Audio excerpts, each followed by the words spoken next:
என்னுடைய இரத்தத்தினால் மீட்டெடுத்த என்னுடைய பிள்ளைகள் அறிந்து கொள்ள வேண்டும் என்று கர்த்தர் விரும்புகிறார். காலமானது சமீபித்து வருகிறது. காலமானது மிகவும் மோசமாகி கொண்டு வருகிறது. தேசமெங்கும் உங்கள் கண்களை ஏறெடுத்து பாருங்கள். இதோ ராக்காலம் வந்து கொண்டு இருக்கிறது. உலகத்தில் நடக்கிற காரியங்களை பாருங்கள். இந்த காரியத்தில் இந்த நாட்களிலாவது நீங்கள் தேவனுடைய பாரத்தை அறிந்து கொள்ளுங்கள் என்று கர்த்தர் சொல்லுகிறார். என்ன பாரம்? சில வருடங்களாக ஆஃப்டர் கொரோனா சிலர் சுவிசேஷத்தை அறிவிக்கிறவர்களாக இருக்கிறார்கள். ஆனால் அநேகர் முடங்கி போய் கிடக்கிறார்கள் என்று கர்த்தர் சொல்லுகிறார். நம்முடைய சபையை எடுத்துக்கொள்வோமே.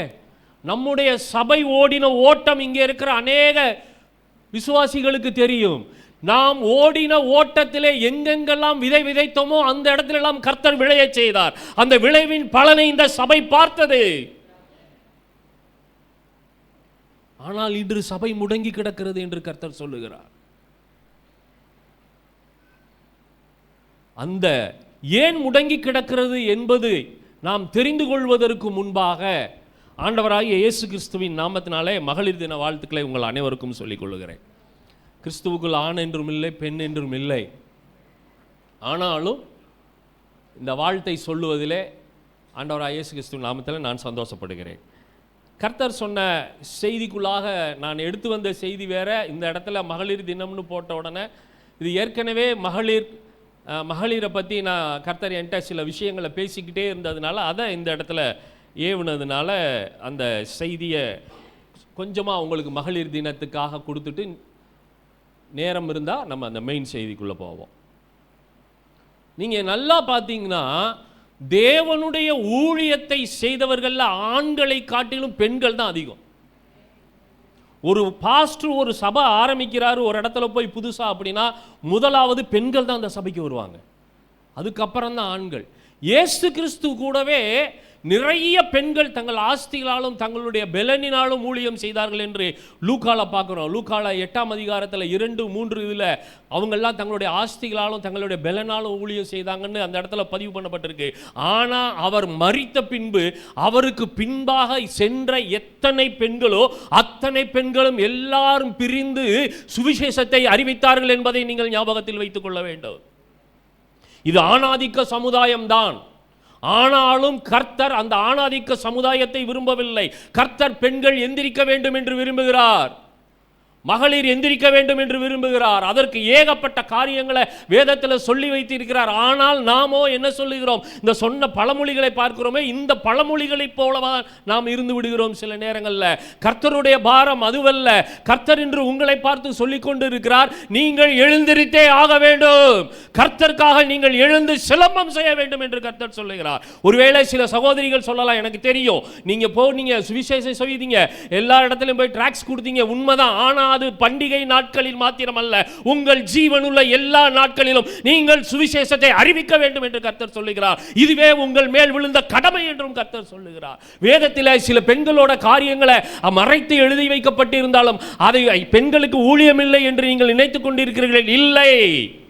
ஆணாதிக்க சமுதாயம் உங்களை மேலே வரவிடாமல் உங்களை தட்டி தட்டி தட்டி தட்டி கீழே வைத்துக் கொண்டிருக்கிறது. ஆனால் பெண்களே, நீங்கள் எழுந்திருங்கள் என்று கர்த்தர் சொல்லுகிறார். கர்த்தர் உங்களை எதிர்பார்க்கிறார். ஊழியத்துக்கு அஸ்திபாரமாக இருக்கிறது பெண்கள் தான் என்று மீண்டும் உங்களுக்கு நினைவுபடுத்த விரும்புகிறார் கர்த்தர். இயேசு கிறிஸ்துவோட மாத்திரம் பெண்கள் இல்லை. பவுலோட ஊழியத்தில் பாருங்க, அநேக பெண்கள் இருந்தாங்க. எல்லா இடத்திலையும் பெண்கள் இருந்தாங்க. பெண்கள் ஊழியம் செய்யாம கிறிஸ்தவ அந்த வரலாறுல என்றுமே இருந்ததில்லை அவர்கள். ஆனால் இன்று உங்களை சாத்தான் பல காரியங்களிலே முடக்கி போட்டு விட்டான் என்று கர்த்தர் சொல்லுகிறார். உங்களுக்கு விசுவாசம் குறைந்து போனது என்று சொல்லுகிறார். நிறைய காரியங்கள் உங்களிடத்திலே எல்லாம் குறைந்து போய் கிடக்கிறது. அதை இன்றைக்கு நீங்க அனல் மூட்டி எழுப்ப வேண்டும் என்று கர்த்தர் சொல்லுகிறார். நாங்க என்ன பண்றது? குடும்பத்தை பார்க்கிறதா, குடும்பத்தில் உள்ள பிரச்சனைகளை பார்க்கிறதா என்று நீங்க உங்களை அந்த பிரச்சனைகளையும் உங்கள் குடும்பத்தையும் மாத்திரமே பார்த்து கொண்டு வைத்திருக்க அந்த செயல்களை செய்து உங்களை வழிதப்ப பண்ணுகிற பிசாசின் தந்திரங்களுக்கு நீங்கள் பலியாகி விட்டீர்கள் என்று கர்த்தர் சொல்லுகிறார். இதுவே நாள். இந்த நாளில் நீங்கள் எழும்ப வேண்டும் என்று கர்த்தர் சொல்லுகிறார். பவுல் கூட ரோமர் 16ஆம் அதிகாரத்தில் கிட்டத்தட்ட ஒரு 8 பெண்கள் அந்த இடத்துல வரிசையாக சொல்லப்பட்டிருக்கு. 16ஆம் அதிகாரத்தில் நீங்கள் பார்த்தீங்க அப்படின்னா ஒரு 8 பெண்கள் வரிசையாக சொல்லப்பட்டிருக்கிறாங்க. எல்லாரையும் வாசிக்க எனக்கு நேரம் இல்லை, செய்தி போய்கிட்டே இருக்கு, டைமு. நான் சொல்கிறேன், நீங்கள் குறித்து வச்சுக்கோங்க. 8 பெண்கள். அப்போஸ்தலர்ல லீதியாள்ன்ற ஒரு பெண்ணு, எல்லாருமே கர்த்தருடைய ஊழியத்தை செய்தார்கள். பெண்களுக்கு எப்பொழுதுமே நான் உங்களை சொல்கிறேன், நான் சொன்ன உடனே நீங்கள் உங்களை கைத்தட்டி நீங்களே உங்களை பாராட்டிக் கொள்ளணும். ஆண்களை விட உங்களுக்கு தைரியம் அதிகம், தெரியுமா உங்களுக்கு? அல்லேலூயா. கைகளை தட்டுங்க. உங்களை பற்றி தான் சொல்கிறேன். ஆண்களை காட்டிலும் உங்களுக்கு தைரியம் அதிகம். ஆனால் நீங்கள் அந்த தைரியத்தை நீங்கள் உணர்ந்து கொள்ளாமல் முடங்கி போய் கிடக்கிறீர்கள். உங்கள் தைரியத்தை புருஷனோடு சண்டை போடுவதற்கு காண்பிப்பதற்கல்ல, பிசாசோடு சண்டை போடுவதற்கு உங்களை அழைக்கிறார் கர்த்தர். நல்லா ஞாபகத்தில் வச்சுக்கோங்க. சுவிசேஷம் என்னும் விதையை நீங்கள் தூவும் பொழுது பிசாசின் ராஜ்யத்தை அழித்துக் கொண்டிருக்கிறீர்கள் என்பதை, நீங்கள் அவனோடு யுத்தம் பண்ணி கொண்டிருக்கிறீர்கள் என்பதை நீங்கள் ஞாபகத்தில் வைத்துக் கொள்ளுங்கள். என்ன நீங்க பாட்டுக்கு ஸ்டேஜில் ஏறி என்னென்னமோ பேசுறீங்க, எங்களால் இதெல்லாம் செய்ய முடியுமா? 2-3 பெண்களை நான் உங்களுக்கு வேதத்தில் இருந்து அடையாளம் காண வாஞ்சிக்கிறேன் கர்த்தர் சொன்னதுனால. ஆக்கில்லா, பிரிஸ்கில்லா என்ற பெயரை நீங்கள் கேள்விப்பட்டு இருப்பீர்கள். வேதத்தில் ஆக்கில்லா, பிரிஸ்கில்லா என்ற பெயர் 6 முறை வருகிறது. ஆக்கில்லா கணவர், பிரிஸ்கில்லா மனைவி. ஆனால் இந்த 6 முறை வந்ததில் கடைசி 3 முறை ஆவியானவர் அதை எப்படி தெரியுமா எழுதி வைத்திருக்கிறார்? பிரிஸ்கில்லா, ஆக்கில்லா என்று எழுதி வைத்திருக்கிறார். ஏன் தெரியுமா? அந்த பெண்மணியின் ஊழியத்தை பார்த்து கர்த்தர் அந்த பெண்மணிக்கு கொடுத்த கணம் அது. வேதத்தில் அவங்க தங்களுடைய வீட்டை திறந்து கொடுத்தார்கள் ஊழியத்துக்கு. அந்த வீட்டில், அவங்க வீட்டில் சபை நடந்து கொண்டிருந்தது. ஆக்கில்லா பிரிஸ்காவை பற்றி நம்ம நிறைய, பிரிஸ்கில்லாவை பற்றி தியானிக்க நிறையா நேரம் பத்தாது நமக்கு. நான் சொல்லுகிறத மாட்டேன் நீங்கள் புரிஞ்சுக்கங்க. நீங்கள் கற்பூர புத்தி உள்ளவர்கள். நம்ம சபை சத்தியத்திலே வளர்ந்த சபை. சொல்லும் பொழுதே நீங்கள் பிடித்துக் கொள்வீர்கள். அது பெண்களை பற்றி சொல்லவே வேண்டாம், நல்லா பிடிச்சுக்குவீங்க. இன்னொரு ஒரு பெண்ணை பற்றி சொல்லுகிறேன், லீதியாள். நிறைய ஊழியக்காரவங்க பேசுகிறத நீங்கள் கேட்டிருப்பீங்க. லீதியாளின் இருதயத்தை திறந்தது போல, அப்பா இங்கே இருக்கிறவங்க எல்லாரும் இருதயத்தையும் திறங்களே அப்படின்னு சொல்கிறத கேட்டிருப்பீங்க. இந்த லீதியாள் யார் என்றால், ரத்தாம்பரம் விற்கிற ஒரு, அந்த நம்ம சொல்கிற அந்த கார்பெட் மாதிரி சொல்கிற அந்த ஒரு துணியை விற்கிற ஒரு பெண். அவள் இருந்தது பிலிப்பு பட்டணம். இந்த பிலிப்பு பட்டணம் எப்பேற்பட்ட பட்டணம் தெரியுங்களா? ரோம அதிகாரிகள் யார் யார் ரிட்டையர்ட் ஆகுறாங்களோ, இல்லை இந்த உடம்பு சரியில்லாமல் இருக்கிறாங்களோ, இவர்கள் எல்லாம் வந்து வாசம் பண்ணுகிற ஒரு இடம். முழுவதுமாக பிலிப்பு பட்டணம் ரோமர்களால் சூழ்ந்திருந்த இடம். இந்த லீதியால் அநேக ரோமர்களால் கனம் பெற்றவளாய் இருந்தாள். ஏன்னா இவளுடைய வியாபாரம், அதை வாங்கக்கூடியவர்கள் எல்லாருமே மிகவும் பணம் வைத்திருப்பவர்கள் தான் ரத்தாம்பரம் துணியை வாங்க முடியும். எல்லாம் இங்கே வந்து ரிட்டையர்டாகி இருக்கிற ரோம சோல்ஜர்கள், அவங்க அந்த கமாண்டர்ஸ், அவங்க எல்லாருமே அதிகாரிகள் எல்லாருமே இருக்கிறாங்க. அவங்க வாங்கக்கூடிய இடத்துல இந்த அம்மா அதை விற்று கொண்டு இருக்கிறார்கள். ஆனாலும் அந்த பெண்மணிக்கு மனதிலே ஒரு ஏக்கம். ஏன் தெரியுமா? அந்த நேரத்தில் பிலிப்பு பட்டணம் எப்படி தெரியுமா இருந்தது?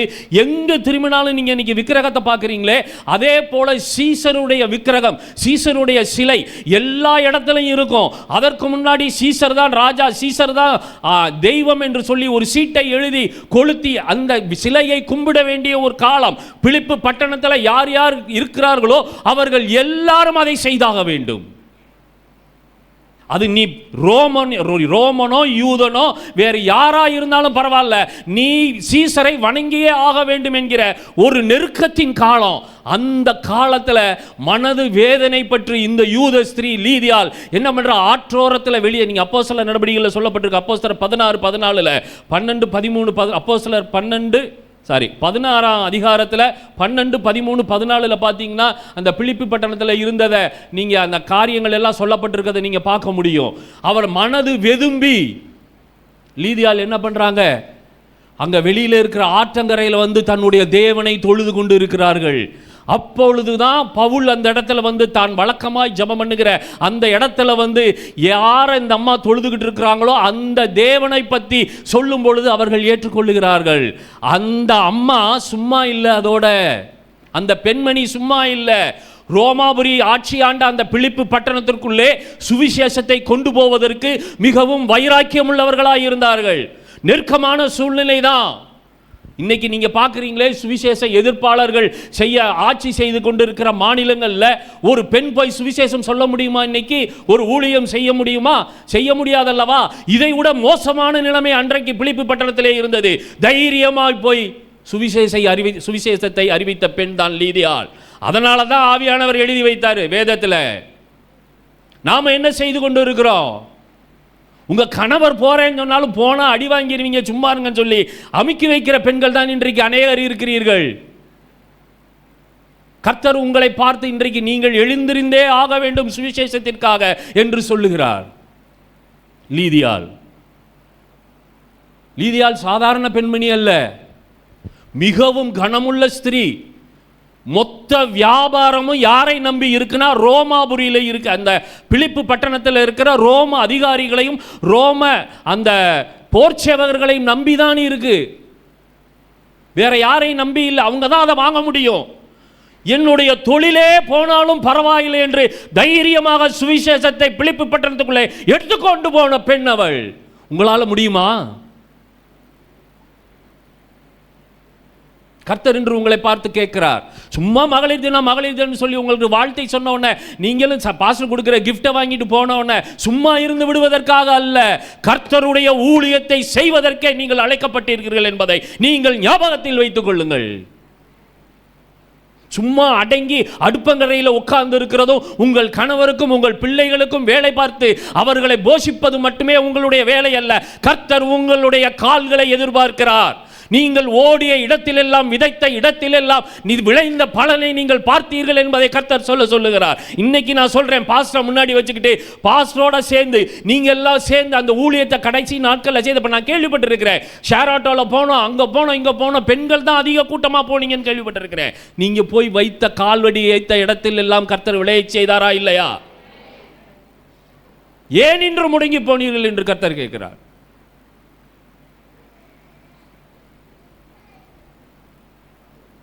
உங்களுடைய சுயநலமே இதை இப்படியாக மாற்றி விட்டது என்று கர்த்தர் சொல்லுகிறார். இன்று இந்த சுயத்திலிருந்து வெளியே வா சகோதரியே என்று கர்த்தர் சொல்லுகிறார். எழுந்திருங்க. கர்த்தருக்காக இருப்பது ஒரு வாழ்க்கை. காலம் சமீபித்துக் கொண்டு வருகிறது. எப்ப வருவார்னு தெரியாது கர்த்தர். நீங்க எந்திரிச்சு ஊழியம் செய்தே ஆக வேண்டும். ஆண்கள் போகாத இடத்துல பெண்கள் உள்ளுக்கு போயிட முடியும். ஞாபகத்தில் வச்சுக்கோங்க. நாங்கள்லாம் முன்னாடி செய்தோம், இப்போதான் எங்களுக்கு முடியலை, வயசாகி போயிடுச்சு. நகோமி பாட்டி மாதிரி உள்ளவங்க இல்லை அந்த ஏஜில் உள்ளவங்க சொல்லலாம். உங்கள் வயதை பார்த்து அல்ல கர்த்தர், பலன் கொடுக்கிறவர் கர்த்தர் தான். ஊழியம் என்று கிளம்பி போனீர்கள் என்றால் உங்களுக்கு பலன் கொடுப்பவர் கர்த்தர். உங்களுக்கு ஒரு விஷயம் தெரியுமா?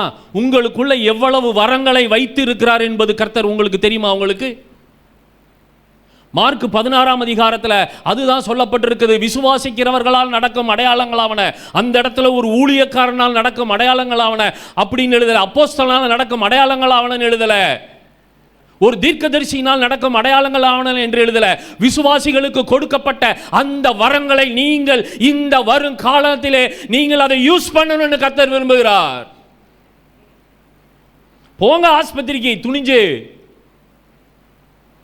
பாஸ்டர் போய் ஜெபம் பண்றப்ப எல்லாரும் அங்க சுகமாகறாங்கல்ல. ஏன் உங்களுக்குள்ள அந்த விசுவாசம் இல்லை? ஏன்னா மார்க் 16 சொல்லப்பட்டிருக்கிறது, விசுவாசிக்கிறவர்களால் நடக்கும் அடையாளங்களாவன, என் நாமத்தினாலே பிசாசுகளை துரத்துவார்கள், நவமான பாஷைகளை பேசுவார்கள், சர்ப்பங்களை எடுப்பார்கள், சாவுக்கேனா யாது ஒன்றும் குடித்தாலும் அது அவர்களை அணுகாது, சேதப்படுத்தாது, வியாதியஸ்தர் மேல் கைகளை வைப்பார்கள், அப்பொழுது அவர்கள். இது உங்களுக்கு கொடுக்கப்பட்ட வரம். அதை துருப்பிடிக்க வைத்து விட்டீர்கள் என்று கர்த்தர் சொல்லுகிறார். நீங்க யாருமே யூஸ் பண்ணல என்று கர்த்தர் சொல்லுகிறார். பெண்களே, நீங்கள் எழுந்து சிலம்பம் செய்ய வேண்டிய காலம் இது.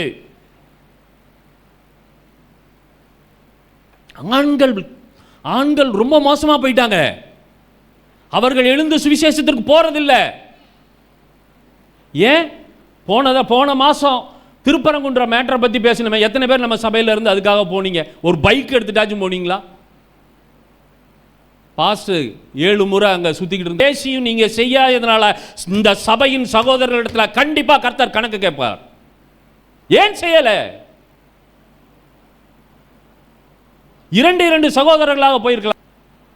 அடுத்து ஒரு பெண்ணை பற்றி நாம் தியானிக்க போகிறோம். இதான் உள்ள பெண்கள்லேயே அருமையாக ஊழியம் செய்த ஒரு பெண். ரோமர் 12ஆம் அதிகாரம் 1ஆம் வசனம் படிங்க. 16:1.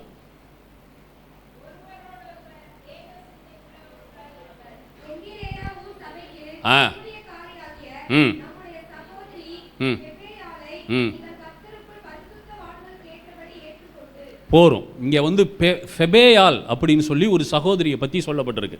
இவங்களை பரிசுத்த ஆவியானவரே ஊழியக்காரியாக அப்படின்னு சொல்லி ஆர்டினேஷன் கொடுத்து வேதத்தில் எழுதி வைத்திருக்கிற ஒரு சகோதரி. இதை எல்லாரும் இந்த ரோமர் 16ஆம் அதிகாரத்தை எப்போ தெரியுமா எல்லாரும் தேடுவோம்? பிள்ளைகளுக்கு பேர் வைக்கணும்னா இந்த 16ஆம் அதிகாரத்தில் உள்ள நிறைய பேர் இருக்குது. பெண்கள் பெயர் இருக்குது, ஆண்கள் பெயர் இருக்குது. இதை பார்த்து பேர் வைப்போன்னு தேடுற ஆட்கள் தான் அதிகம். இதனுடைய ஆழமான சத்தியம் என்ன தெரியுமா? இந்த ஃபெபேயால் யார் தெரியுமா? கர்த்தருக்காக ஊழியம் செய்த ஒரு ஊழியக்காரி. அவள் என்ன ஊழியம் செய்தாள் என்பதை தெளிவாக விவரிக்க முடியாத நிலையில் பைபிள் அந்த ஒரே இடத்துல நிறுத்தி விட்டதுனால இதை குறித்து கர்த்தரினை மிகவும் அதை நெருக்கி ஃபெபேயாலை பற்றி தியானம் பண்ண சொன்னதுனால நான் பல இடங்களில் பல விஷயங்களை ஆராய்ந்து தேடி பிடிச்சி ஒவ்வொரு வேத பண்டிதர் எழுதி வச்சிருக்கிறது எல்லாத்தையும் எடுத்து வச்சு அது ஃபெபேயாலை பற்றி மாத்திரமே ஒரு 3/4 மணி நேரம் செய்தி ஆண்டவர் கொடுத்து அதை ரெடியாக வச்சுருக்கேன். இந்த ஃபெபேயால் யார் தெரியுமா? பவுல் கிபி 56ஆம் ஆண்டு கொரிந்து பட்டணத்திலிருந்து ரோமாபுரிக்கு ஒரு நிருபம் எழுதுகிறார். அதுதான் இந்த ரோமர் நிருபம், நம்ம கையில் வச்சிருக்கிற ரோமர் நிருபம். அந்த நேரத்தில் கிபி 56ல் எப்படி இருந்தது அப்படின்னா, கிறிஸ்தவர்களை பார்த்தா, நல்லா ஞாபகத்தில் வச்சுக்கோங்க, கிறிஸ்தவர்களை பார்த்தா அவர்களை வெட்டி கொல்லணும். அவங்க இன்னைக்கு நடக்கிறதெல்லாம் சும்மா, அன்னைக்கு வந்து மகா உபத்திரவம் வந்து கிறிஸ்தவர்கள் மேலே அப்படியே கட்டவிழ்த்து விடப்பட்டு இருந்தது. யாரும் வெளியரங்கமாக போய் அந்த அளவுக்கு ஊழியம் செய்ய முடியாத நிலைமை. இந்த நேரத்தில் ஊழியம் செய்து பவுலுடைய அந்த சுவிசேஷத்தை கேட்டு ஊழியக்காரியாக மாறின இந்த ஃபெபேயாலை கர்த்தர் நினைவூட்டுகிறார் பவுலுக்கு. எதுக்கு தெரியுமா நினைவூட்டுகிறார்? இந்த ரோமருக்கு எழுதின நிருபம் இருக்கு பார்த்தீங்களா, இந்த நிருபத்தை எடுத்துக்கிட்டு போகணும். எங்கே போகணும்? கொரிந்து பட்டணத்திலிருந்து ரோமாபுரிக்கு போகணும். அநேக ஆண்கள் கூட இருக்கிறாங்க. நல்லா சிந்தித்துக் கொள்ளுங்கள் பெண்களே, அநேக ஆண்கள் பவுல் கூட இருக்கிறாங்க. பரிசுத்த ஆவியானவர் யாரையும் அனுப்பவில்லை. யாரை தெரியுமா தெரிந்தெடுத்து பவுல் மூலியமாக அனுப்பினார்? ஃபெபேயாலை தெரிந்தெடுத்து அவள் மூலியமாக இந்த நிருபத்தை ரோமாபுரிக்கு அனுப்புவதற்கு அவளை தெரிந்தெடுத்தார் கர்த்தர்.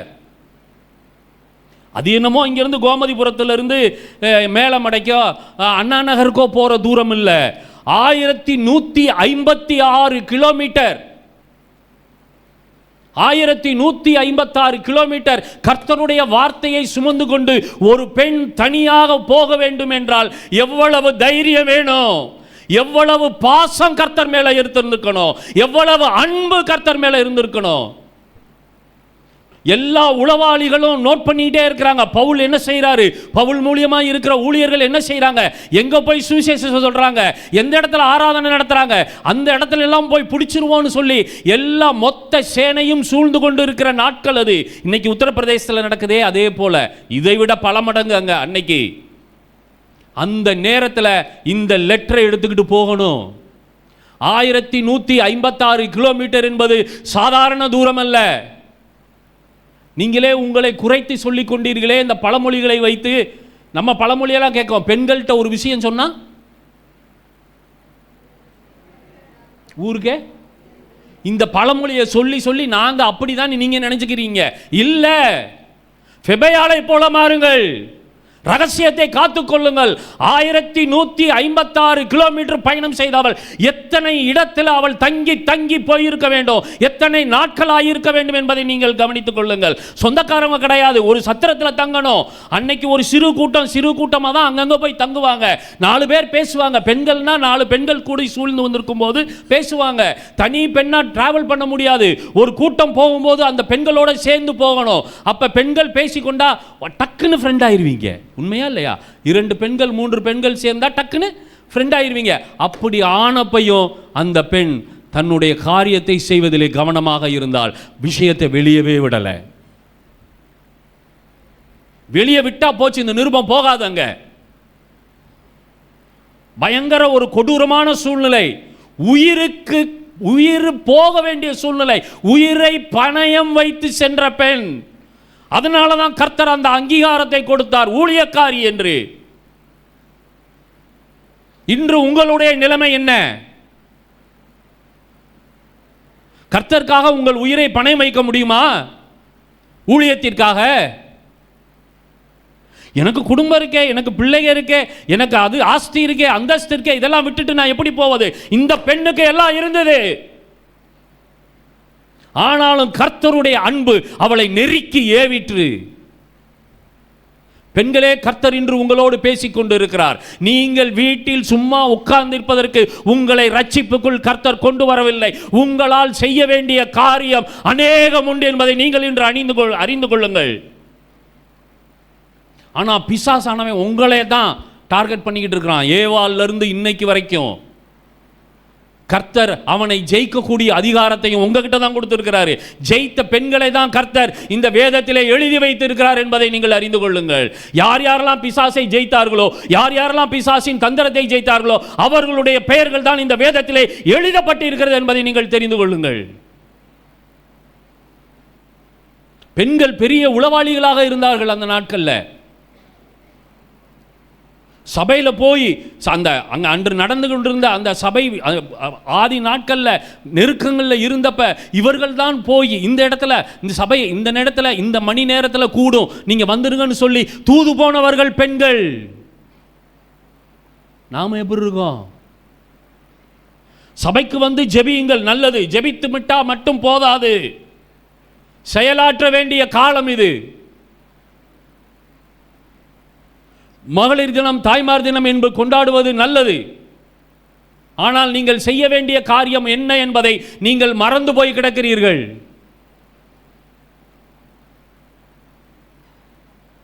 சுவிசேஷத்திற்காக எழுந்து யுத்தம் செய்யுங்கள் என்று கர்த்தர் சொல்லுகிறார்.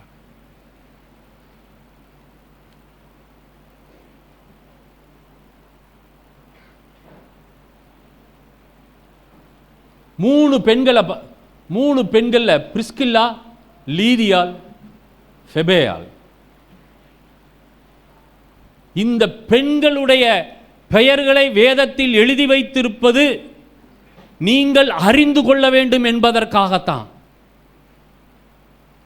இது ஆணாதிக்க சமூகம் தான், உங்களை மேலே வளர விடாதுதான். ஆனாலும் அதை தாண்டி நீங்கள் வர முடியும். நீங்க உடனே என்ன நினைச்சிடுறீங்க?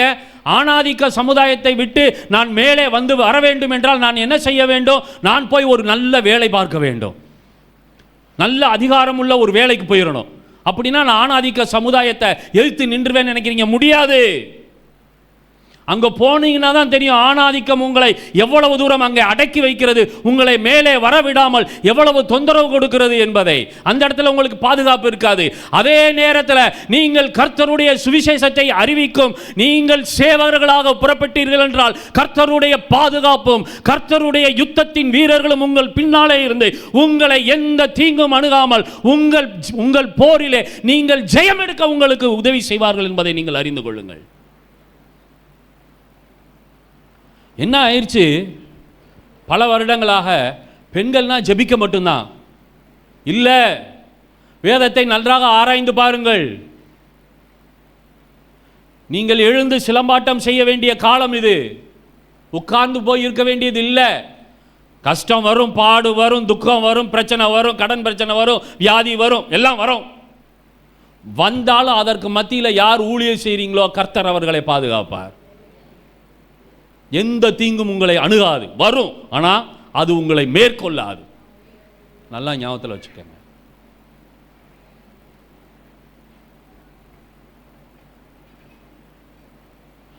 அதனால தான் இந்த வசனத்தை நான் பெண்களுக்காக சொல்லுகிறேன். வெளிப்படுத்தின 3:7, பரிசுத்தமுள்ளவரும் சத்தியமுள்ளவரும் தாவீதின் திறவுகோலை உடையவரும் ஒருவரும் பூட்டக்கூடாதபடி திறக்கிறவரும் ஒருவரும் திறக்கக்கூடாதபடிக்கு பூட்டுகிறவருமாயிருக்கிறவர் சொல்லுகிறதாவது.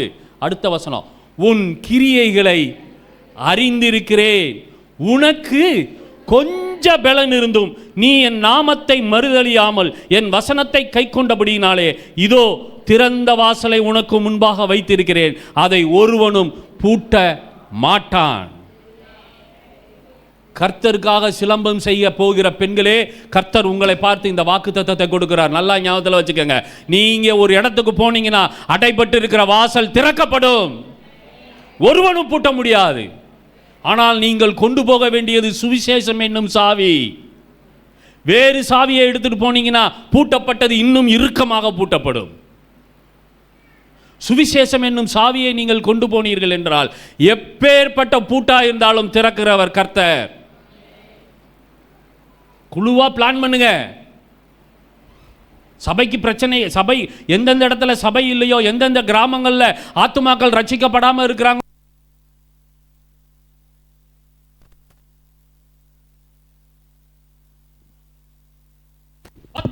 கான்சன்ட்ரேட் பண்ணுங்க. 10 பேரை கான்சன்ட்ரேட் பண்ணி அவங்களுக்காக உதவுங்க. சமீபத்தில் போன சனிக்கிழமை ஒரு ஊழியக்காரரை சந்திக்க எனக்கு கிருபை கிடைச்சு. அவரை பார்த்து, டேவிட் கணேசன், எத்தனை பேருக்கு தெரியும் உங்களுக்கு? விஎம்எம் மினிஸ்ட்ரியில் பண்ணிக்கிட்டு இருக்கிற டேவிட் கணேசன். அவரை பார்த்து பேசிக்கிட்டு இருக்க ஒரு வாய்ப்பு கிடைத்தது. பேசிக்கிட்டு இருந்தோம். அப்போ அவர் சொன்னார், அவங்க இந்த நம்ம இதில் இருக்கிற மாதிரி இந்த நம்ம நிறைய பேர் டியூஷன் நடத்துகிறீங்க இல்லையா, டியூஷன்லாம் நடத்துகிறீங்க. டியூஷன் நடத்துகிற மாதிரியே அவங்க மினிஸ்ட்ரியிலேருந்து அவங்க டியூஷன் நடத்துகிறாங்க. மிஷினரி மாதிரி வச்சு டியூஷன் நடத்துகிறாங்க. ஒரு ஊரில் அவங்க நம்மெல்லாம் என்ன பண்ணிடுவோம், டியூஷன் மாத்திரம் எடுத்துகிட்டு விட்டுருவோம். அவங்க சுவிசேஷத்தை அறிவிக்கிறதுல ரொம்ப தெளிவாக இருப்பாங்க. அவரோட காரியம் என்னென்னா, என்னை பார்த்து சொல்கிறார், அண்ணே ஆட்டுக்குட்டியை தூக்கிட்டோம்னா ஆட்டை தூக்கிடலாம்ண்ணே. என்னது? ஆட்டுக்குட்டியை தூக்கிட்டோம்னா ஆட்டை தூக்கிடலாம்னே அப்படின்னு. அவர் என்னை அண்ணேன்னு சொல்கிறாருன்னோன்னா நான் பெரிய ஆள்னு நினச்சிக்காதீங்க, அவர் எல்லாரையுமே அண்ணேன்னு தான் சொல்லுவார். தூக்கிடலாம்னே. ஆனால் அங்கே அந்த இடத்துல ஊழியம் பண்ணிக்கிட்டு இருக்கிறப்ப ஒரு சகோதரி பண்ணிக்கிட்டு இருந்தாங்க. அந்த இடத்துல எதிர்ப்பாளர்கள் பிரச்சனை பண்ணிட்டாங்க.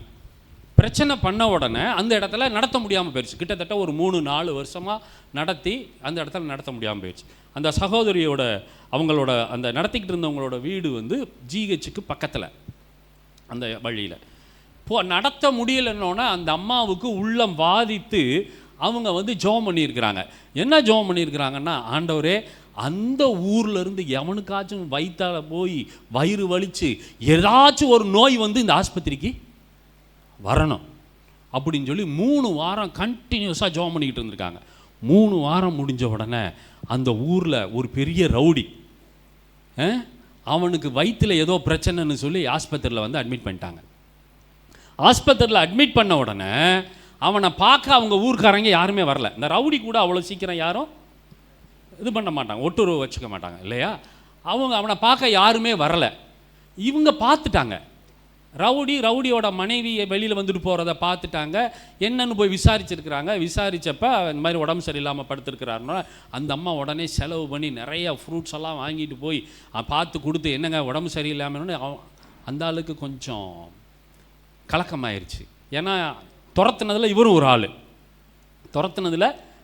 ஒரு ஆள் கலக்கமாயிருச்சு. கலக்கமான உடனே அவர் நீங்கள் ஜெபம் பண்ணலன்னு அவங்கள கூப்பிடலை, நீங்கள் எதுக்கு வந்தீங்க அப்படின்னோன்னா, இல்லை நான் ஜெபம் பண்ண வரல, யாருமே நான் 2-3 நாளாக பார்த்துக்கிட்டு இருக்கிறேன், உங்களை பார்க்க யாருமே உங்கள் ஊர்க்காரங்க வரல, எங்கள் ஆண்டவர் உங்களை பார்க்க சொன்னார், அதனால வந்தேன்னு சொல்லிட்டு போய் ஃப்ரூட்ஸை கொடுத்துட்டாங்க. 2வது நாள் திருப்பி ஃப்ரூட்ஸ் வாங்கிட்டு போய் கொடுக்குறாங்க. 3வது நாள் திருப்பி ஃப்ரூட்ஸ் வாங்கிட்டு போய் கொடுக்குறாங்க. 4வது நாள் அவன் சொன்னானா, சரிம்மா எனக்காக கொஞ்சம் ஜெபம் பண்ணுங்க, அல்லேலூயா, எனக்காக ஜெபம் பண்ணுங்க அப்படின்னு. இந்த அம்மா ஜெபம் பண்ணிட்டு விட்டுட்டாங்க. விட்டுட்டு திருப்பி இயேசுவை பற்றி ஒன்றுமே சொல்லலை. திருப்பி 7 நாள் தொடர்ந்து போய் டெய்லி டைம் ஸ்பெண்ட் பண்ணி அவனை பார்த்து அன்பை, கர்த்தருடைய அன்பை தன்னுடைய கிரியைகளினால் வெளிப்படுத்தின உடனே 7 நாள் வரைக்கும் அவனுக்கு வந்து ஜிஹெச்சில் சரியான ட்ரீட்மெண்ட் இல்லைன்னு சொன்ன உடனே இந்த அம்மா இங்கேயோ போய் கடன்லாம் என்ன பண்ணாங்கன்னு தெரியல, பணமெல்லாம் வாங்கிட்டு வந்து இங்கே சரியில்லை, பக்கத்தில் ஒரு நர்சிங் ஹோம் இருக்குது வாங்கன்னு சொல்லி கூட்டிகிட்டு போய் இங்கேருந்து டிஸ்சார்ஜ் பண்ணி கூட்டிகிட்டு போய் அங்கே வச்சு பார்த்து சுகமாக்கி அனுப்பிச்சிட்டாங்க. அவன் டிஸ்சார்ஜ் ஆகி ஆட்டோவில் ஏறும்போது சொன்னானா, நீங்கள் எங்கள் ஊரில் வந்து சுவிசேஷம் சொல்லலாம், எவன் வர்றான் என் அருவாளை மீறி பார்ப்போன்னு சொன்னானாம். அல்லேலூயா. ஏன் அந்த அம்மாவுக்கு வேலை இல்லையா? கர்த்தருடைய அன்பு, கர்த்தருடைய அன்பு அவர்களை நெருக்கி ஏவினது. இன்னைக்கு அந்த ஊரில் 70 பேர் கொண்ட ஒரு சபை இருக்கிறதா? சகோதரிகளே, நாம் என்ன செய்து கொண்டு இருக்கிறோம்? நிறைய நேரத்தில் நம்ம விதைக்கிறோம், நாம் விதைத்த விதை வழியருகே விழுகிற விதையாய் போய் விடுகிறது. போற போக்கில் விதையை விதைத்து விட்டு போவதற்கு நம்மை கர்த்தர் அழைக்கவில்லை. நல்ல நிலம் எது என்று பார்த்து அந்த நிலத்திலே நீங்கள் விதைக்கும் பொழுதுதான் அது 30, 60, 100 விளையும். கற்பாறையிலும் வழியறியையும் விதைப்பதற்கு நம்மை கர்த்தர் அழைக்கவில்லை. நல்ல நிலம் எது என்று கர்த்தரிடம் கேளுங்கள், அவர் உங்களுக்கு காண்பிப்பார். அந்த நிலத்திலே விதையுங்கள், அது விளையும். அந்த சகோதரி செஞ்சாங்கல்ல, 3 வாரம் தொடர்ந்து பிரேயர் பண்ணாங்கல்ல. எவ்வளவு கடினமான மனிதன் அவர். நல்ல நிலத்தை கர்த்தர் காமிச்சார்ல, அந்த இடத்துல விதையை போட்டோன்னு விளைஞ்சுதான் விளையலையா? இன்னைக்கு 70 பேர் உள்ள சபை. உங்களுடைய பலனையும் நேரத்தையும் வழியறிகே விதைக்கிறதுல நீங்கள் செலவழித்து விடாதீர்கள். கர்த்தரிடத்தில் அமர்ந்து எனக்கு நல்ல நிலத்தை காமிங்க ஆண்டவரே சொல்லுங்க.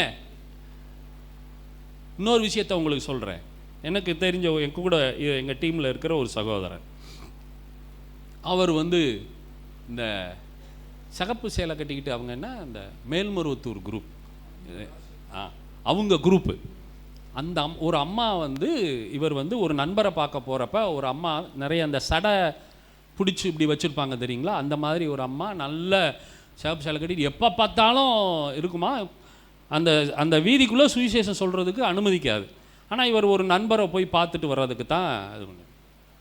இவர் டெய்லி ஜெபம் பண்ணுவாராம், ஆண்டவரே இந்த அம்மாவுக்கு சுவிசேஷம் சொல்கிறதுக்கு எப்படியாச்சும் எனக்கு ஒரு வாய்ப்பு கொடுங்க, வாய்ப்பு கொடுங்க, வாய்ப்பு கொடுங்கன்னு 1 மாதம் இந்த அம்மாவை வேலையே இல்லைனாலும் அது வந்து அந்த அந்த ஊரில் அந்த அடிப்பம்பு இந்த வெளியில் வச்சுருப்பாங்க தெரியுங்களா, காமன் அடிப்பம்பு. அந்த வீதிகளில் ஒரு சின்ன இந்த குடிசைகள் நிறைந்த பகுதிகளில் கவர்மெண்ட்லேருந்து இந்த அடிப்பம்பு தண்ணி பிடிக்கிறதுக்காக வச்சுருப்பாங்க.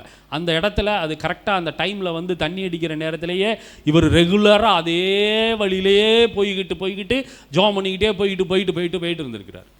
நல்ல நிலத்தை தேடி ஒரு நாள் இவர் பைக்கில் போனப்ப, இந்தாப்பா நில்லு அப்படின்னுச்சான். சரிடா இன்னைக்கு மாட்டணும், சரி இன்னைக்கு மாட்டணும். அந்த அம்மாட்ட என்ன சொல்ல போகுதோ வண்டையாக திட்டுமே வாயை திறந்தா என்ன பண்ணுறதுன்னு நின்னோடனே, நீ என்னமோ அவங்க இயேசுவை பற்றி சொல்லிக்கிட்டே இருக்கிறியாமே, எனக்கு இந்த கால் வலி ரொம்ப நாளாக என்னை போட்டு படுத்துது, உனக்கு ஜெபம் பண்ணால் சரியாக போயிருமாமே, ஏன்னா ஜெபம் பண்ணணுன்னா ஒன்றுமே சொல்ல, ஆண்டவரே உமக்கு ஸ்தோத்திரம் அப்படின்னு சொல்லிட்டு இயேசுவின் நாமத்தினால சுகமாகட்டும்னு சொல்லிட்டு வந்துட்டார்.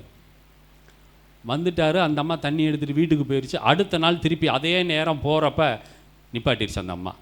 நேற்று நீ ஜெபம் பண்ண, என் கால் வலி சரியாயிருச்சு, நீ கும்பிட்ற இயேசு உண்மைன்னு நான் ஒத்துக்கிறேன், அதே நேரத்தில் என்னை உள்ளுக்கு ஏதோ ஒன்று மாதிரி பண்ணுதே, அது என்னது அது சொல்லுங்க. பரிசுத்த ஆவியானவரின் கிரியை எனக்கு இன்னுமோ பண்ணுதே, என்ன அப்படின்னோன்னு கர்த்தரை அவங்க அந்த அம்மா வீட்டுக்கு கூட்டிகிட்டு போய் கர்த்தரை பற்றி சொல்லி, கர்த்தருடைய அன்பை பற்றி சொல்லி, அவர் சிலுவையில் அறையுண்டதை பற்றி சொல்லி, எல்லா விஷயத்தையும் சொல்லி முடித்து இது பண்ணோன்னு அந்த அம்மா இம்மீடியட்டாக ஆண்டவரை ஏற்றிக்கிட்டு சிகப்பு சேலையை இருதம்பின்னு சொல்லிட்டு போய் வேறு சேலை மாற்றிட்டு வந்து ஒரு பை எடுத்து எல்லாம் அந்த ஆதிபராசக்திக்கு அது எல்லாத்தையும் பையில் போட்டு கொண்டு போய் வெளியே போட்டுருச்சு. நல்ல நிலத்தை தேடுங்கள்.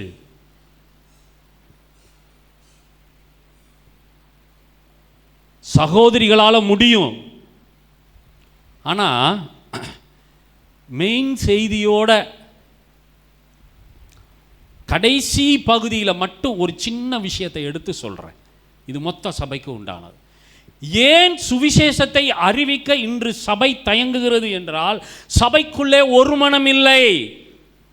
ஒரு மனம் இருக்கிற சபைதான் ஜெயம் எடுக்க முடியும் என்பதை நீங்கள் அறிந்து கொள்ளுங்கள். சபைக்குள்ள ஒரு மனம் இல்லை. அனைவருடைய இருதயங்களிலும் கசப்பு வேரூன்றி கிடக்கிறது என்று கர்த்தர் சொல்லுகிறார்.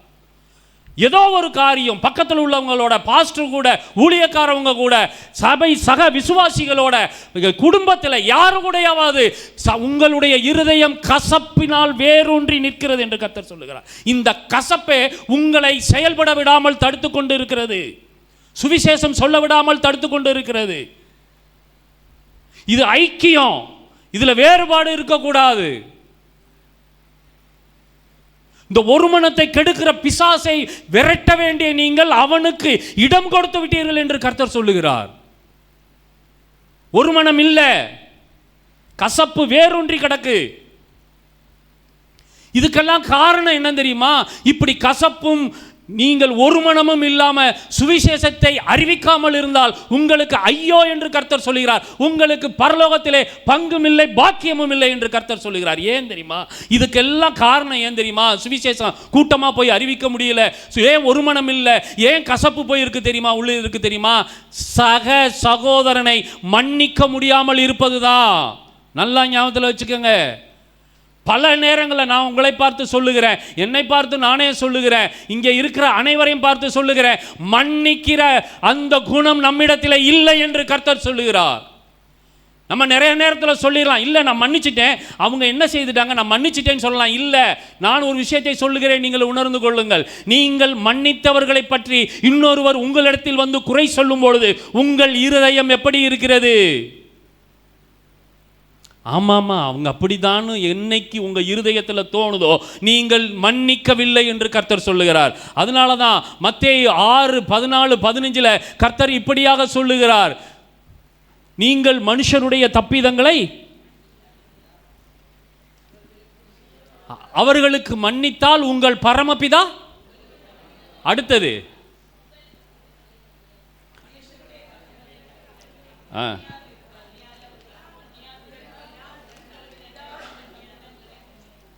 என்ன சொல்றாங்க? பரமபிதா நம்மளைய மன்னிக்கலை அப்படின்னா, நீங்க வேற ஒரு இதுல இருந்து நம்ம வந்தோம் பார்த்தீங்களா, அன்னையிலிருந்து செய்து வந்த தப்பிதங்கள் பாவங்கள் எல்லாம் அடித்து கிறுக்கப்பட்டிருந்தது எல்லாம் மீண்டும் பரமபிதாவின் முன்பு நினைவு கூறப்படும். நினைவு கூறப்படும் போது பரலோகம் போயிடலாமா? போக முடியாது. இன்னைக்கு அநேகர் சொந்த புருஷன் மேல கசப்போட இருக்கிறீங்க, மன்னிக்க முடியாம தவிக்கிறீங்க. பிள்ளைகளோட கசப்புல இருக்கிறீங்க, மன்னிக்க முடியாம தவிக்கிறீங்க. கர்த்தர் இந்த குணம் மாறணும்னு சொல்றார். நீ இவர்களை எல்லாம் மன்னித்தால் தான் என்னுடைய அன்பை ருசி பார்க்க முடியும் என்று கர்த்தர் சொல்லுகிறார். மத்தேயு 18ஆம் அதிகாரம் எத்தனை முறைங்க மன்னிக்கிறது? அவங்க பாட்டுக்கு தப்பு செய்துக்கிட்டே இருப்பாங்க, என்னை பற்றி குறை சொல்லிக்கிட்டே இருப்பாங்க, அவங்க திருப்பி திருப்பி பாவம் செய்துக்கிட்டே இருப்பாங்க. நான் எப்படி மன்னிக்கிறது என்று நீங்கள் கேட்டீர்கள் என்றால் கர்த்தர் சொல்லுகிறார், நீதிமான்களை அல்ல பாவிகளையே ரட்சிக்க வந்தேன் என்று கர்த்தர் சொல்லுகிறார். அப்பேற்பட்ட குணத்தை நாம் அடைந்து கொள்ள வேண்டும் என்று கர்த்தர் விரும்புகிறார். 18, 22, 30, 22ஆம் வசனமும் 35ஆம் வசனமும் படிங்க. அப்பொழுது பேதுரு அவரிடத்தில் வந்து, ஆண்டவரே, என் சகோதரன் எனக்கு விரோதமாய் குற்றம் செய்து வந்தால்னா என்ன? கண்டினியூஸா குற்றம் செய்துக்கிட்டே இருக்கிறாரு. நான் அவருக்கு எத்தனை தடவை மன்னிக்கணும் ஆண்டவரேன்னு கேட்கிறாரு. 7 தரம் மாத்திரமா அப்படின்னு கேட்கிறாரு. 770 தரம் அப்படின்னு சொல்லு. இந்த 770 தரத்துக்கு டெஃபினேஷனே நம்ம சர்ச்சில் ஒரு தாயார் சொன்னாங்க. அவங்க மூலியமாக தான் எனக்கு அந்த டெஃபினேஷனே தெரியுது. இந்த ஒரு ஜோர்டனோட டீச்சர் ஒருத்தவங்க இந்த பின்னாடி இருக்கிறாங்களே, அப்போ சர்ச்சுக்கு வர்றதில்ல, ஹெலன் தானோப்பா, ஹெலன் அவங்க தான் ஒரு தடவை சொன்னாங்க. பாஸ்டர் சொல்கிறாரு இந்த 7 தடவை என்னன்னு கேட்குறாரு. அவங்க சொன்ன டெஃபினேஷன் நான் இன்றைக்கும் நான் மனசுக்குள்ளே வச்சுருக்கிறேன். 7 × 70 இல்லை, பவர் 70. அப்படின்னா அப்படி டோட்டல் பண்ணி பார்த்தோம்னா இன்ஃபினிட்டி. என்னது இன்ஃபினிட்டி? கால்குலேட்டரே பத்தாதுன்னு அர்த்தம். அப்போ அதுக்கு கர்த்தர் என்ன சொல்கிறாருன்னா, நீ சாகிற வரைக்கும் மன்னிச்சுக்கிட்டே இரு, இதுதான் அதோட அர்த்தம். ஆனால் அந்த மன்னிப்பு இங்கே இல்லை. 35வது வசனம், மனுஷர் செய்த தப்பி, நல்லா ஞாபகத்தில் வச்சுக்கோங்க. மத்தேயு 6 பொதுவாக சொல்கிறாரு மனுஷர் செய்த தப்பிதங்களை அப்படின்றாரு. மத்தேயு 18 சகோதரனை பற்றி கேட்கும் பொழுது 7 தரம் மாத்திரம் 70 தரம் சொல்றாரு. அப்போ அடுத்த வசனத்தை படிங்க. நீங்களும் அவனவன் தன் தன் சகோதரன் செய்த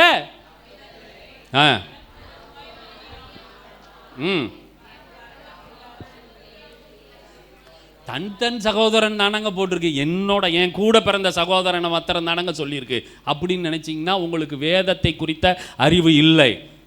சபைக்குள்ளே இருக்கிற எல்லாரும் சகோதரன் சகோதரிகள் தான் என்பதை நீங்கள் ஞாபகத்தில் வைத்துக் கொள்ள வேண்டும். இது ஒரு குடும்பம். சபை எழுந்து நிற்க வேண்டும் என்று கர்த்தர் சொல்லுகிறார். எழுந்து நிற்காமல் இருப்பதற்கு அநேகருடைய இருதயங்களிலே கசப்பும் மன்னியாமையும் இருக்கிறது தான் காரணம் என்று கர்த்தர் சொல்லுகிறார். இன்று இந்த சபை வளர்ந்து பெருகி இருக்க வேண்டும். ஆனால் இன்னைக்கு இல்லை. மன்னிக்க முடியாத தன்மை. இது பிசாசின் தந்திரம். நீங்கள் ஒருவரை மன்னிக்க முடியவில்லை என்றால், சபையிலேயோ குடும்பத்திலேயோ நீங்கள் ஒருவரை மன்னிக்க முடியவில்லை என்றால் நீங்கள் பிசாசுக்கு அடிமையாயிருக்கிறீர்கள் என்பதை நீங்கள் அறிந்து கொள்ள வேண்டும் என்று கர்த்தர் விரும்புகிறார். 2 கொரிந்தியர் 2ஆம் அதிகாரம் 10-11 வசனத்தில் சொல்லப்பட்டிருக்கு. பவுல் சொல்றாரு, எவனுக்கு நீங்கள் மன்னிக்கிறீர்களோ அவனுக்கு நானும் மன்னிக்கிறேன், மேலும் எதை மன்னித்திருக்கிறேனோ அதை உங்கள் நிமித்தம் கிறிஸ்துவனுடைய சன்னிதானத்திலே மன்னித்திருக்கிறேன்னு சொல்லிட்டு அடுத்தது சொல்றாரு, சாத்தானாலே நாம் மோசம் போகாதபடிக்கு அப்படி செய்தார். எப்படி செய்தாரு? மன்னித்தார். சாத்தானால மோசம் போகாதபடி மன்னித்தார். அப்படி சொல்லிட்டு சொல்றாரு, அவனுடைய தந்திரங்கள் நாம் அறியாதது அல்லவே. கொஞ்சம் மனசாட்சியை தொட்டு இப்போ கர்த்தர் உங்களிடத்துல பேசியிருக்கிறார். நிறைய பேர் இங்கே இருக்கிறதுல எல்லாரும் மன்னிக்க முடியாத தன்மையோடு தான் இருக்கிறோம்.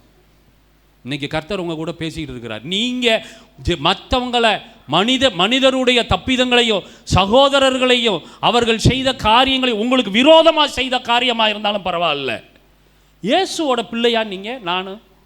நம்மளாம் இயேசுவோட பிள்ளையா இல்லையா? இயேசுவோட பிள்ளையா இல்லையா? நிறைய பேருக்கு டவுட் வந்துருச்சா? இயேசுவோட பிள்ளையா இல்லையா? இயேசுவோட பிள்ளையா இல்லையா?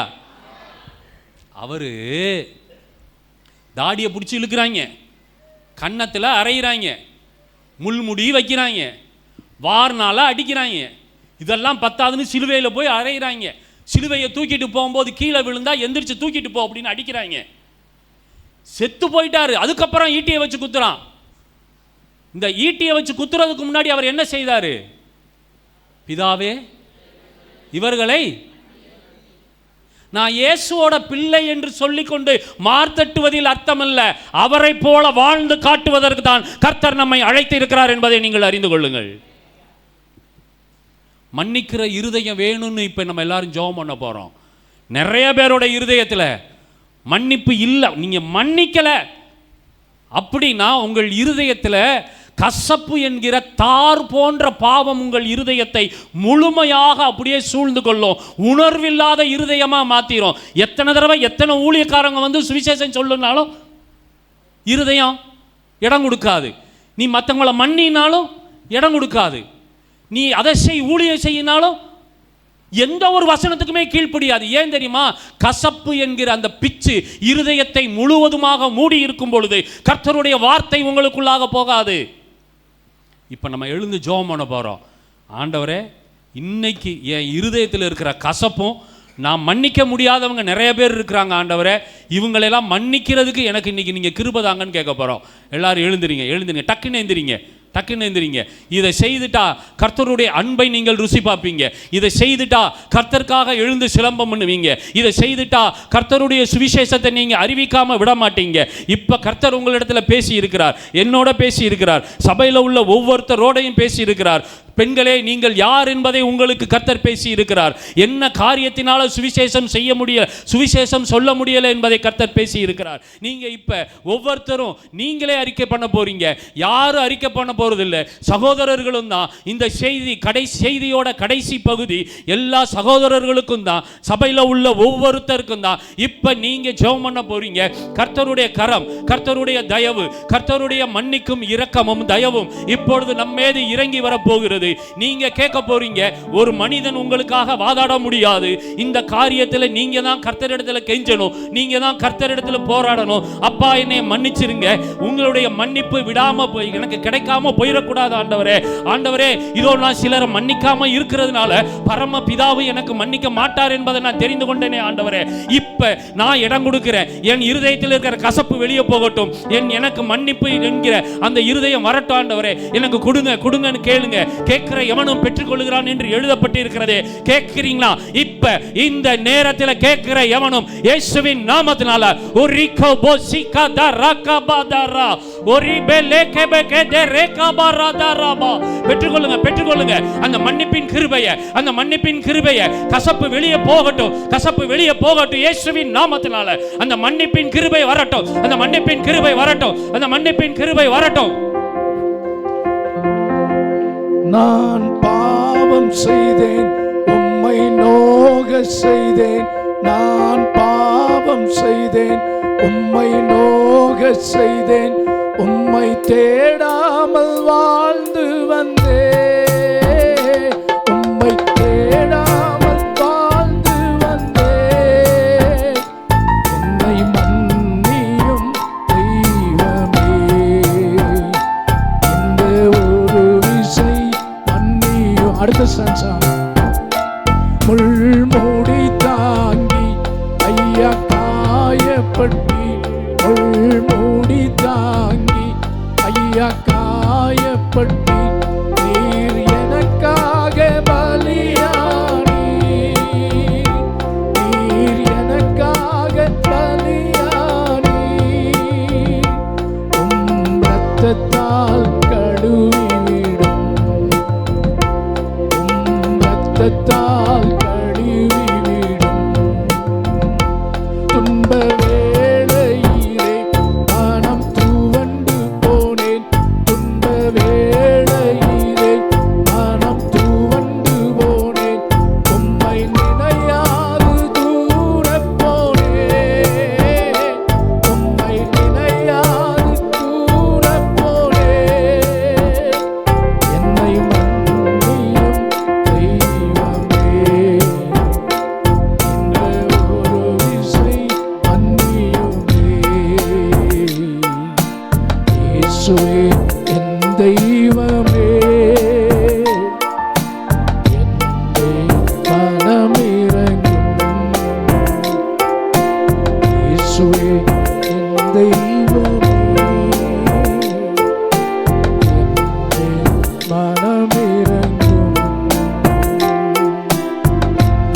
கிருபை நிறைந்த நல்ல ஆண்டவரே, மகத்துவமுள்ள நாமத்தில் இந்த காலவெளியிலே கர்த்தருடைய ஆவியானவர் நீர் எங்களோடு பேசி நம்முடைய வார்த்தைகளுக்கு எங்களை அர்ப்பணிக்கிறோம். ஆன்லைன் வாயிலாக இந்த செய்தியை கேட்ட தேவ ஜனங்கள், வெளியூர் வெளிநாடுகள் இருக்கிற எல்லா தெய்வ பிள்ளைகளையும் நாங்கள் ஏறெடுத்த ஜெபங்கள், நாங்கள் தியானித்த கர்த்தாவே, உண்மை உத்தவமாய் உம்முடைய நாமத்திற்கு மகிமையாய் தங்கள் சாட்சிகள் மூலமாக ஆண்டவரே ஊழியத்தில் தங்களை ஈடுபடுத்தி கொண்ட வேதாகம பெண்களை குறித்து நாங்கள் தியானித்தோம்.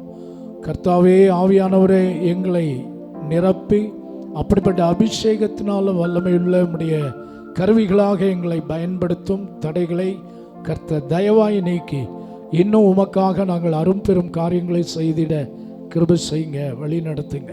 ஆவியானுடைய ஆளுகை எங்கள் யாவரோடும் இருக்கட்டும். தெய்வ கிருபை இந்த நாளிலே முதன்முறையாக சபையிலே வந்து பங்கேற்ற சிஸ்டர் ஏஞ்சல், சிஸ்டர் ஆன்சி பிள்ளைகளை ஆசீர்வதியும், குடும்பங்களை ஆசீர்வதியும். சுகவீனமுள்ள மக்களுக்காக ஜெபிக்கிறோம். ஆராதனைக்கு வர தடைப்பட்டவர்களுக்காக ஜெபிக்கிறோம். அதில் எடுத்த ஜெபங்கள் அவருடைய தொடுவதாக. நாளிலே எங்களுடைய சபையில் இருக்கிற எல்லா பெண்களையும் கர்த்தர் வல்லமையுள்ளமுடைய கருவிகளாய் பயன்படுத்தி நாம மகிமைப்படட்டும். பிறந்த நாள் திருமண நாள் காண்கிற தெய்வ பிள்ளைகளை கர்த்தர் ஆசீர்வதி நாம் மகிமைப்படட்டும். தீமைகள் பொல்லாப்புகளுக்கு விலக்கி காத்துக்கொள்ளும். 2ஆம் ஆராதனை மாலையில் நடைபெறுகிற மிஷனரி ஆராதனை கர்த்தருடைய வார்த்தைகளை கொடுக்கிற pastor Dileepan Moses from Rajgangpur Orissa. கர்த்தர்களை ஆசீர்வதிங்க. தெய்வ கிருபை இந்த வாரத்தில் நடக்கிற, இந்த மாதத்தில் நடக்கிற VBS ட்ரைனிங்ஸ் இவைகளெல்லாம் ஆசீர்வதிங்க. கர்த்தருடைய தயவின் கரம் இந்த மாதத்தின் கடைசியில் அன்றொரு ரேமனுடைய கிராஜுவேஷன் கர்த்தர் ஆசீர்வதிங்க. உங்கள் நாம மகிமைப்படட்டும். ஏப்ரல் 3, 4, 5 நடக்கிற ஈஸ்டர் ஃபெஸ்டிவல் கர்த்தர் ஆசீர்வதிங்க. தெய்வ பிள்ளைகளாகிய நாங்கள் இன்னும் மன நிறைந்து மகிழ்வோடு உம்முடைய மகத்துவத்தை மகிமைப்படுத்த ஆண்டவர் எங்களுக்கு அனுகிரகம் செய்யுங்க. கனம் துதி மகிமை உமக்கே நாங்கள் ஏறெடுக்கிறோம். கர்த்தராகிய இயேசுவின் நாமத்தில் ஜெபிக்கிறோம். ஜெபம் கேளும் எங்கள் ஜீவனுள்ள நல்ல பிதாவே, ஆமேன். என் ஆத்துமாவே கர்த்தரை ஸ்தோத்திரி, முழுமையுடைய பரிசுத்த நாமத்தை ஸ்தோத்திரி. என் ஆத்துமாவே கர்த்தரை ஸ்தோத்திரி, கர்த்தர் செய்த சகல உபகாரங்களை மறவாதே, ஆமேன். நம்முடைய கர்த்தராகிய இயேசு கிறிஸ்துவினுடைய கிருபை, பிதாவாகிய தேவனுடைய அன்பு, பரிசுத்த ஆவியானவரின் அந்யோன்ய ஐக்கியம், சந்தோஷம், சமாதானம் நம் அனைவரோடும் தேவனுடைய பிள்ளைகள் யாவரோடும் அவருடைய வருகை பிறந்தும் இருப்பதாக. ஆமேன், ஆமேன், ஆமேன். கர்த்தர் உன்னை ஆசீர்வதித்து உன்னை காக்க கடவர். கர்த்தர் உன்மேல் பிரசன்னமாக்கி உனக்கு கிருபையாக இருக்க கடவர். கர்த்தர் தமது முகத்தை பிரசன்னமாக்கி உனக்கு சமாதானம் கட்டளையிட கடவர் என்பதே. ஆமேன், ஆமேன், ஆமேன். எல்லாருக்கும் ஸ்தோத்திரம். கர்த்தர் உங்களை ஆசீர்வதிப்பாராக. ஒரு சின்ன ஸ்நாக்ஸ் இருக்கிறது.